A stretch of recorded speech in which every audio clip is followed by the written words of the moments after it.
Peace and blessings. Welcome back to the channel once again, where we talk all things health and healing from a holistic perspective, and today will be no different. Today we're going to be talking about some of the solutions for heavy metals toxicity in your body. Now, if you didn't see my previous video where I talked about the 9 symptoms of heavy metal toxicity, go back and watch that one, because then you can kind of evaluate whether or not the symptoms sound very familiar to you. Now, in this video, I'm going to not only explain some solutions to heavy metals toxicity, but I'm going to tell you where all this heavy metals toxicity is coming from. Okay, I think this is a very important conversation because, as I mentioned before in the previous video, this is something that is not commonly tested for. Okay, and when they do test for it, and we'll talk about the test also in this video as well too, what type of test that you need to have, it's important that you understand most of the time that they're testing for it, they're improperly testing for it. Okay, so as a result, the results come back and it looks like you're fine, but you're not. Okay, I've had people who were going to their doctors, they actually did a heavy metals test, but they did the wrong type. And as a result, like, they overlooked the fact that the person was toxic with heavy metals. Finally, I get them to go back to another functional medicine doctor and have them insist on having a different type of test. They did a different type of test, and there you had it. The metal levels in this person's body said that they should be dead. Okay, and so it's so important you know and understand that this is not something that is taught well to healthcare professionals, and as a result, it's not something that is taken very seriously. Or I won't even say that it's not taken seriously. It's just that the approach to heavy metals or evaluating a patient to see if they have heavy metals toxicity is very lacking. Okay, and so you need to be informed. Okay, because it's so unfortunate, but that many people continue to suffer. And quite often what will happen is your doctor will be treating you for something else, which means that is not addressing the issue. They'll literally be giving you prescriptions for a condition that is really heavy metals, but they will be sort of giving you a prescription based on the symptoms, not the actual cause. So it's so important. Now, before we get started, let me give you a disclaimer. This is not medical advice. This is a holistic approach to understanding something that the system does not understand, okay? That does not treat well. And so having a more holistic approach is gonna enable you to fully understand how you can navigate this space, because it's important. This is not only important for adults, but this is important for children too, because children are suffering with these issues, and it comes off in cognitive effects where they have learning issues. It's affecting adults, and they're having all type of issues that I talk about in a video that I mentioned before, and I'll mention in very briefly here in this video. So let's jump into it and get started. The first things first, it is very common to find mercury and lead levels that exceed the normal ranges in individuals who are 40 and above. Now, it's important I should have used air quotes around normal ranges, because when you look at the organization that is essentially responsible for creating these normal and safe ranges, the EPA, the Environmental Protection Agency, if you look at the lead limits over the course of the years, they've continually dropped the level, it seems like every 5 years. So the normal the normal or safe limit of lead, let's say for instance in water, was initially 40 parts per million, then it became 20 parts per million, and then it was 10 parts per million. Now it's 5 parts per million. Pretty soon it will be 0. Okay, which means that any amount of lead is fine. Okay, so it's hugely important to understand, first of all, we're trending in the wrong direction, okay, in terms of what should be allowed in the water supply, in the food supply, etc. Okay? Again, parts per million, meaning less and less and less means more and more lead can be allowed in. Okay, so that's the first and most important thing.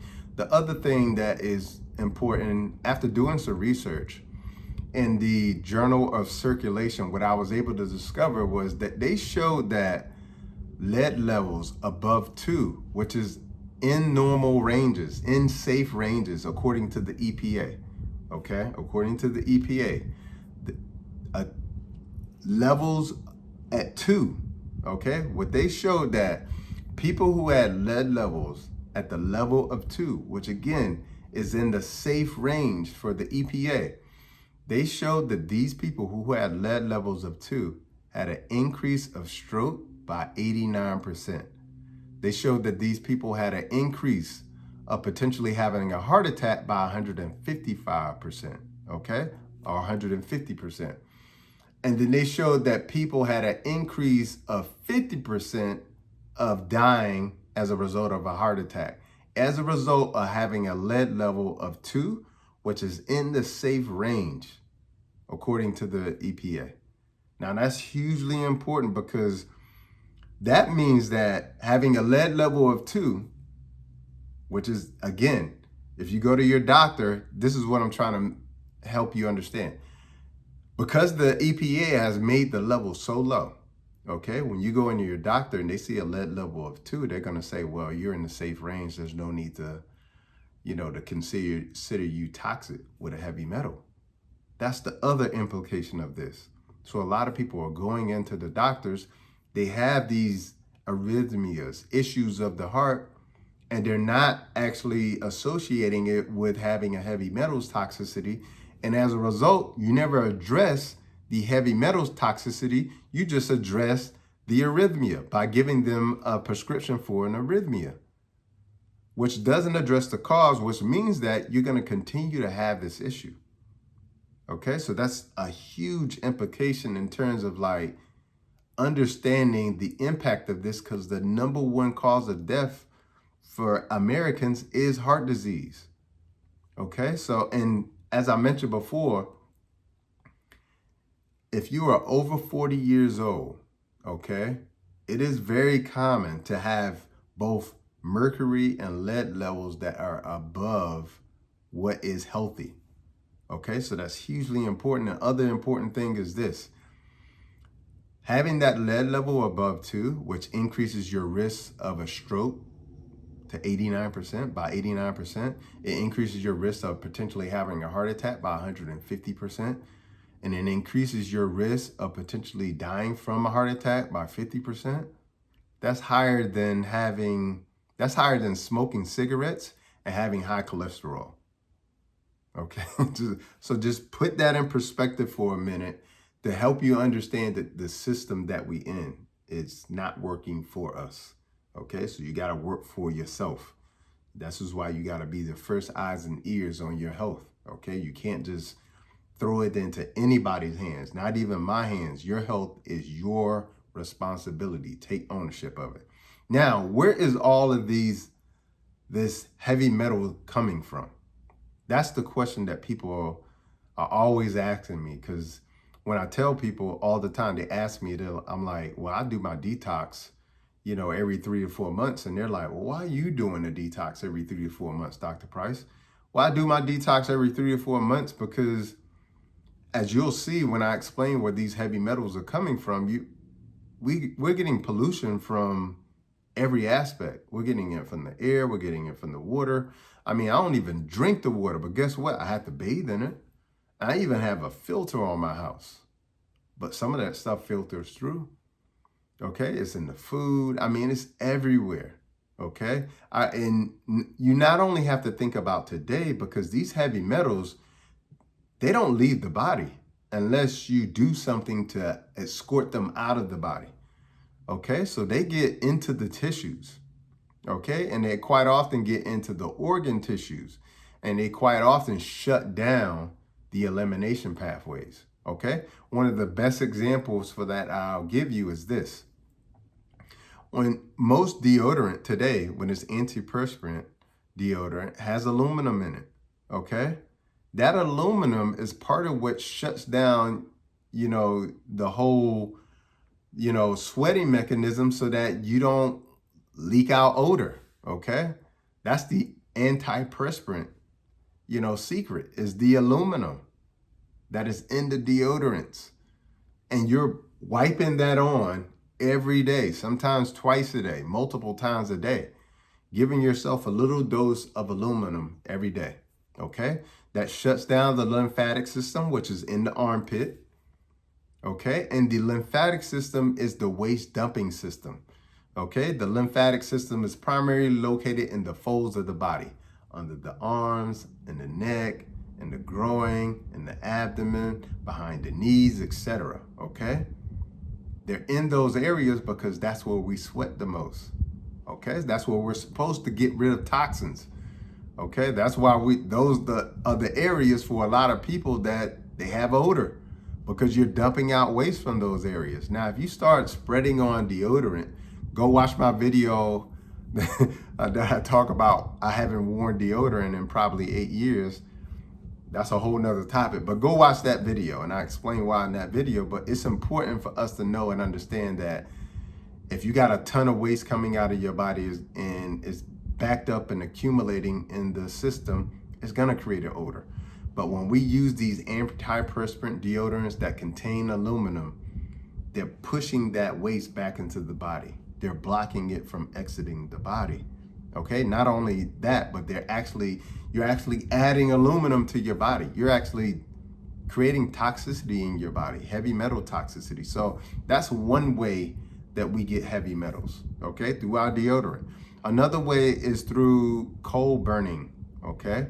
And a lot of this coal burning isn't what you think. A lot of it is like these cement plants that are in all over urban neighborhoods, underserved neighborhoods, black and brown neighborhoods, where they have these cement plants where they're making cement and they have to burn coal to do that.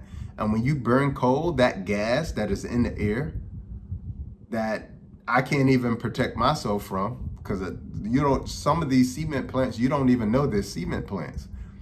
But that coal, when it's burned, it puts mercury, cadmium, and arsenic in the air. These are all 3 heavy metals, okay? Some of these are, and here's the really scary part about this. Our children are being exposed to this. And a lot of our children are having heavy metals toxicity because this may be next to their daycare. This may be next to their school. This may be in their neighborhood. And so they're breathing this air every day, giving heavy metals toxicity. So that's another way that we're getting a lot of these heavy metals in our bodies that go undetected because we just don't have we're not properly educated as healthcare professionals on, the various ways that we're getting heavy metals toxicity. Fish, another way that we're getting heavy metals toxicity because fish has mercury in it. Okay, a lot of the fish that we're eating today has mercury in it. And quite often, what you'll do is, especially for people who are pescatarians, that word usually gives off the key to say, okay, with this person, I need to go and do a heavy metals test. And they'll do a heavy metals test on the hair often, and they'll look for methyl mercury with these people. Okay, so fish is another way, and shellfish and things of that nature. Another way is actually dental fillings. Okay, now in Europe they banned what they call silver fillings. They're not silver fillings, they're mercury fillings. Over 50% of the metal in these silver fillings or amalgam fillings is actually mercury. Okay, now here's the crazy thing. If we were to drop mercury at the hospital, okay, let's say we had a thermometer, and sometimes they have these really huge thermometers to kind of tell the temperature or something like that, in the hospital. And let's say one dropped and broke and that mercury spilled out, we would have to call the hazmat team, okay? We could not throw it in the regular trash, okay? Now think about that for a second. If we can't throw it in a regular trash, we gotta call the hazmat team who has a full body suit on to get rid of it. why are they in our mouths? Okay? And the idea and notion that they're harmless, we know they're not harmless. And for years, the FDA said nothing about this. And just recently in 2019, they finally said that these mercury amalgam fillings could possibly be harmful for children and women who are pregnant. Okay? They didn't even fully expose how dangerous they are to any human, but they at least said that in 2019. So it's important to know and understand that a lot of people who have these amalgam fillings all throughout their mouths that they got when they were maybe 10, 12, as an adult, that mercury, each time you eat and bite down, is leaching into the system. Okay, so that's another way that we get heavy metals toxicity. Hunters are people who go to the gun range a lot and they're firing weapons a lot. There's an ash that's created that gives you heavy metals toxicity as well too. And I've seen a lot of hunters or people who go to their gun range very often end up having a lot of heavy metals toxicity symptoms. Didn't know what was going on in their body, went to their doctor, got treated for X, Y, and Z, like I was telling you before. Had that patient who was getting treated for a heart disease, but their real issue was really heavy metals toxicity. Okay, same thing was happening with the hunters as well too. Old school weightlifters, because a lot of the weights used to be made with a lot of metals, and some of those metals, heavy metals, when they're taking the weights and pounding them down or dropping them, you were literally in a lot of these old school gyms, you would see some of the ash coming off of the weights as well too. Okay, knocking them as they maybe do the overhead press, etc. So that's another way. Another thing is, those, and this is why I say, especially for individuals who are above 40, most of you have a lot of mercury and a lot of lead in your system. And here's why. In 1978, that's when they finally said no more lead paint in homes. Okay? All right? Because before they used to put lead in paint. So a lot of the homes were actually painted with the lead paint. Okay? And a lot of that exposure over the course of years. So again, you have to remember, it's not just about the exposure that you're getting today, it's about the exposure that you got as a child as well too. And now you have to compile that with the exposure that you're now getting from the deodorant, the fish, the etc. Okay? But it wasn't until 1978 where they outlawed lead paint. But here's the thing. They may have said, okay, no more lead paint in 1978, but it doesn't mean that you don't live in a house that was built in 1978 that was painted with lead paint. Okay?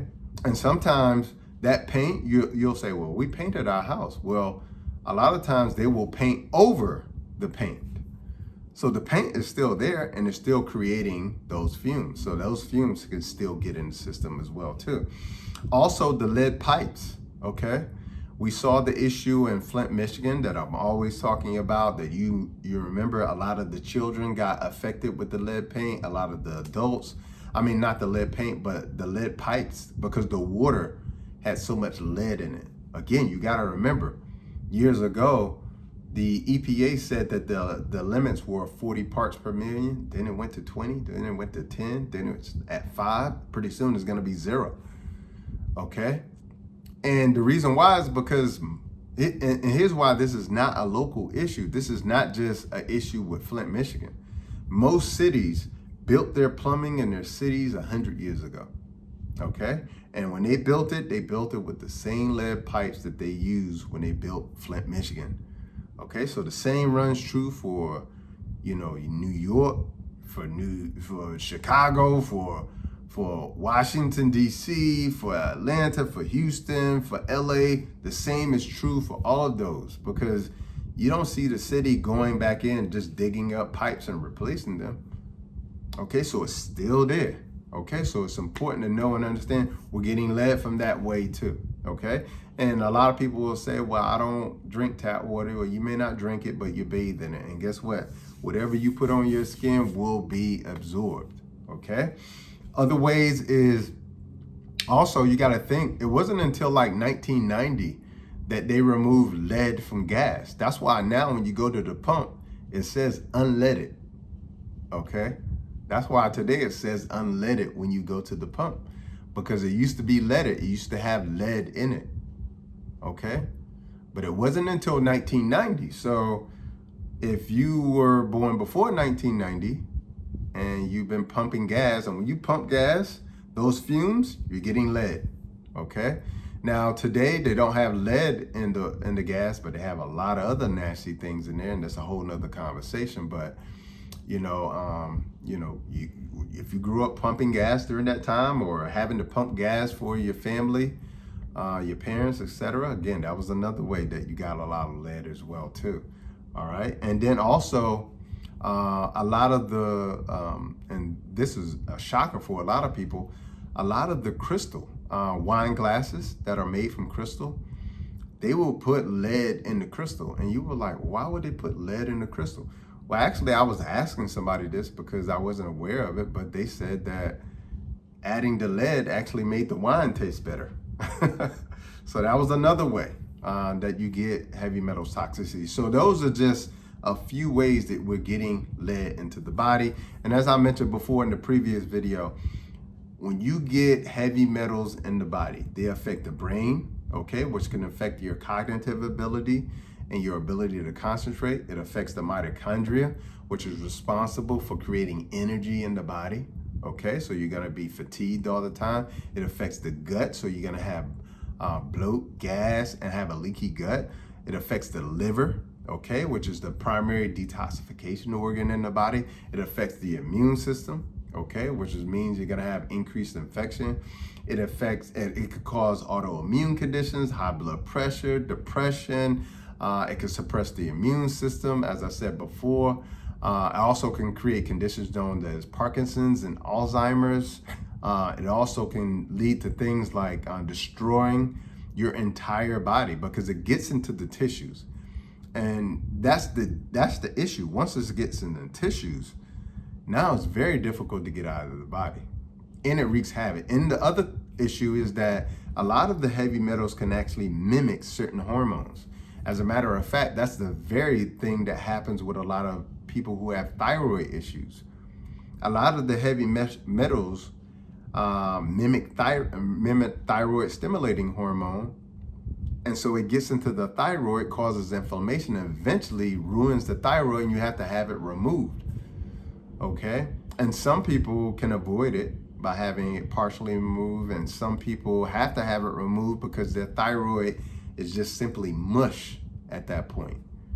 You know, it's not even functional. It's just mush there, and it needs to be removed. So it's important to know and understand that, you know, again, heavy metals can affect every aspect of your health. So a lot of the issues that people can be going through, issues with their immune systems, autoimmune conditions, Parkinson's, Alzheimer's, ability to concentrate, fatigue, okay, chronic fatigue, all of these things that we look at that healthcare professionals look at, and they're just trying to focus on the symptoms without addressing the actual cause, which could be heavy metals.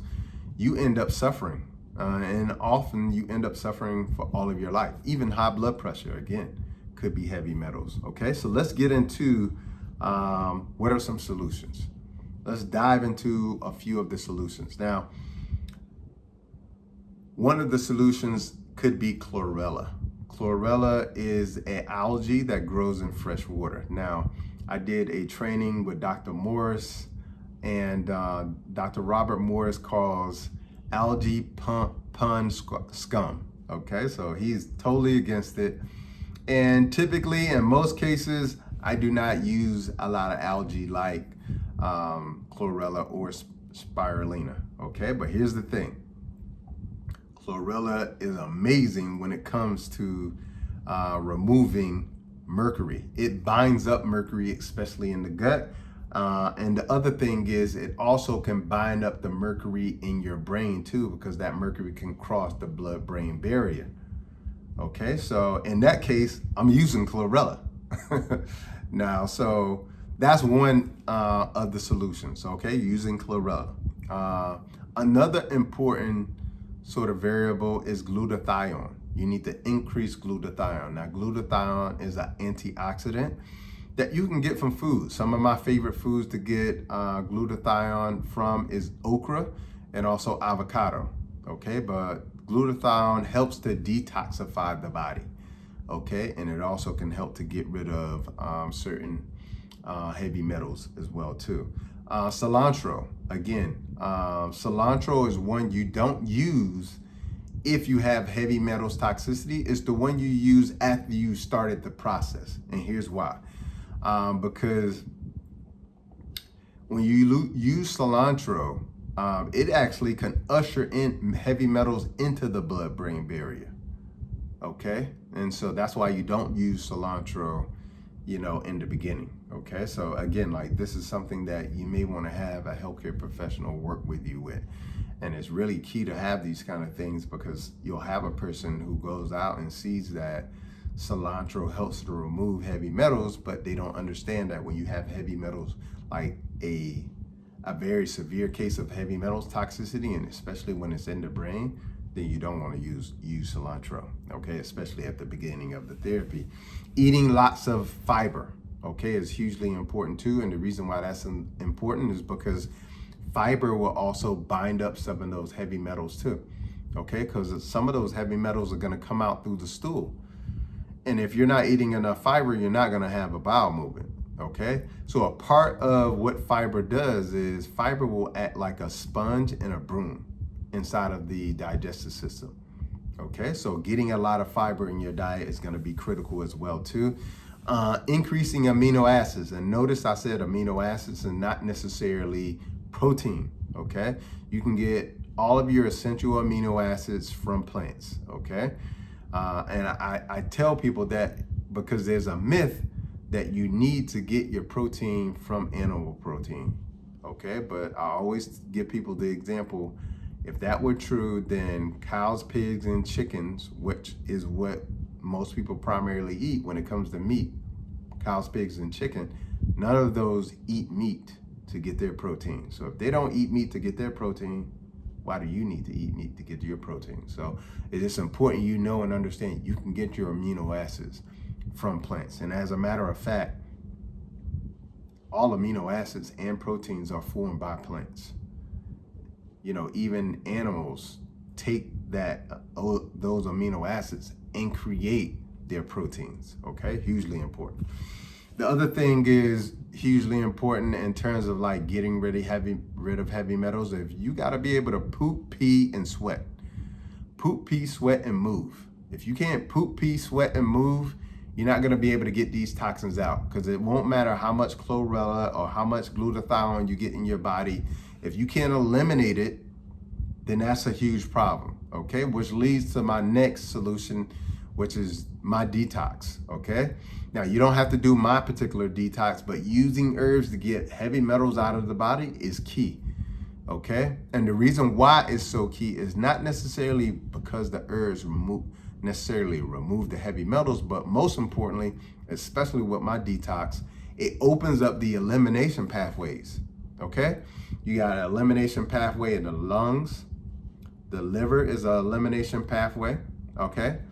And not necessarily leading directly out of the body with the liver, but what it does is it takes these harmful forms of toxins and metals, and it makes it a less harmful form, okay? Also, the lymphatic system, as I mentioned before, is the sewage system. It dumps waste out of the body as well too, okay? You also have the bowels. You also have the lungs. As I mentioned before too, you can get rid of things through the breath as well too. Okay, women have the womb, and also the skin is a major elimination organ as well too. Okay, so hugely important. Detoxing can be a major key as well too. All right, because it opens up those elimination pathways, which for many people, unfortunately, have been shut down. Now, some of us have detoxification systems that are great, and other of us have detoxification systems that are very sluggish. Okay, so our detoxification systems aren't created equal because we don't all have equal function in our livers, in our lymphatic system, in our bowels, etc. Okay, so it's just hugely important to understand that. Another solution is chelation. Okay, there's different forms of chelations that you can do as well too. Quercetin is another antioxidant, is very key as well too, helping to detox heavy metals out as well too, and correcting anemia. Okay, iron deficiency can actually prolong, and prevent you from removing heavy metals as well too. And then probably one of the most important things that people forget is removing the source. Okay, what is the source? I mean, I went through all of those sources of potential heavy metals or ways that we get heavy metals into the body. You have to figure out what is your source. Is it the lead piping in your home, or the lead paint from the home that was built before 1978? Okay, that the paint is still in the home. Is it the cement plant down the street? Is it the fact that you eat so much fish? Is it the dental mercury fillings that you have in your mouth that need to be removed by a holistic dentist, no less? Is it that you're drinking, wine glasses that contain lead?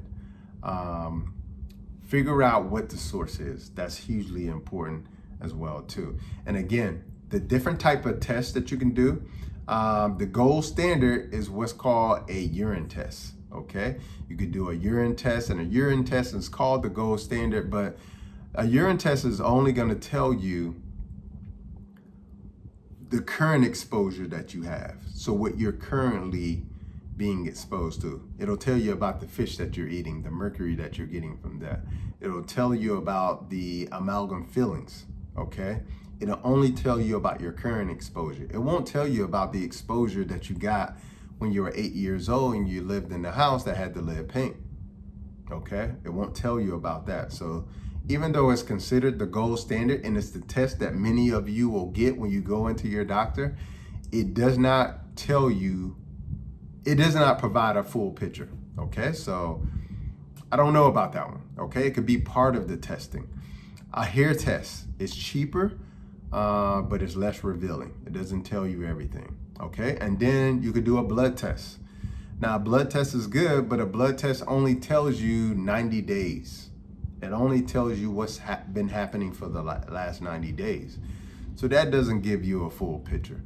You also can do what's called a provoked challenge test. And a provoked challenge test, what you do is you give the person a chelating pill, and in combination with giving them the chelation pill, you do urine collection over a span of like 6 hours. Okay, and that test is pretty good, and it'll tell you about the stores of heavy metals in the body, the stores of heavy metals in the tissues, etc. And then you also have what's called a quicksilver test as well too. So those are your tests. Also a bone test, a bone lead test as well too. That I do believe that that's the test that they were doing in Flint, Michigan as well too. So those are your tests that you can do. Those are your solutions. Those are your ways that you're getting exposed to it. Now that you are fully informed, go back and check that video out that I'm talking about those potential symptoms that you could be having that are telling you that you have heavy metals toxicity. And if you haven't tried out the detox, make sure you try out the detox, okay? Thanks for watching this video, but be sure to check the next video out that's right here. But everything I talk about is how do we take a holistic and natural approach to healing other than a man-made approach? And also, how do we prevent dis-ease in the body as well too? Because, they say